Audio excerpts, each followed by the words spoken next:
আসসালামু আলাইকুম।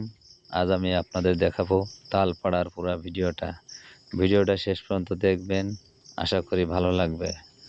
আজ দুপুরে দুই ভাই রওনা দিলাম তাল পাড়ার উদ্দেশ্যে, এবং বাঁশ ছাড়া তো গাছে ওঠা যাবে না, এজন্য বাড়ি থেকে একটা বাঁশ নিয়েই চলে গেলাম তাল পাড়ার জন্য। যেয়ে দেখি যে তাল গাছে প্রচুর পরিমাণে তাল আসছে, অন্যান্যবার তুলনায় এবার তাল বেশি।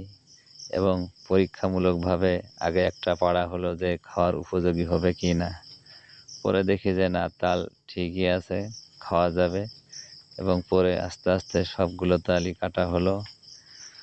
তাল কাটার জন্য আমরা আনার জন্য এখান থেকে সাইকেল নিয়ে যাই, কিন্তু তাল এত বেশি যে সাইকেলে আনা সম্ভব না। পরবর্তীতে আমরা রাস্তা থেকে একটা ভ্যান নিই, এবং সেই ভ্যানে করেই আমরা তাল নিয়ে আসি বাড়িতে। আমাদের এই গাছটা হলো ঝিনাইদহ থেকে মাগুরা যাবার পথে যে বিশ্ব রোডের সাথে এই গাছ, এবং প্রতিবারই গাছে তাল ধরে। তুলনামূলকভাবে এবার তালটা অনেক বেশি আসছে। তারপরেও কিছু কিছু তাল অবশ্য একটু বতি হয়ে গেছে। আর একটা সপ্তাহ আগে তাল কাটলে সবচেয়ে ভালো হতো, যেহেতু একটা সপ্তাহ দেরি হওয়ার কারণে তাল কিছুটা শক্ত হয়ে গেছে। তবে এতটা শক্ত নয় যে খাওয়া যাবে না, খাওয়া যাচ্ছে, তবে কিছু কিছু তাল শক্ত হয়ে গেছে। আমরা সকলে তালগুলো নিয়ে আস্তে আস্তে রোডে উঠলাম, কারণ তালগুলো নিচে গর্তের ভিতরে সব পড়ছে। এবং তালগুলো আমরা একে একে সব উপরে উঠাই।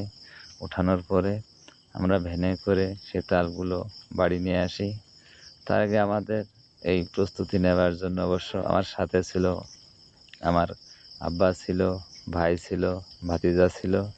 সবাই মিলেই একে একে তালগুলো গুছায়ে বস্তাবন্দি করি, কারণ কিছু তাল আছে যেগুলো খানের থেকে আলাদা ছড়াই গেছে, সেগুলো আমরা বস্তায় করি।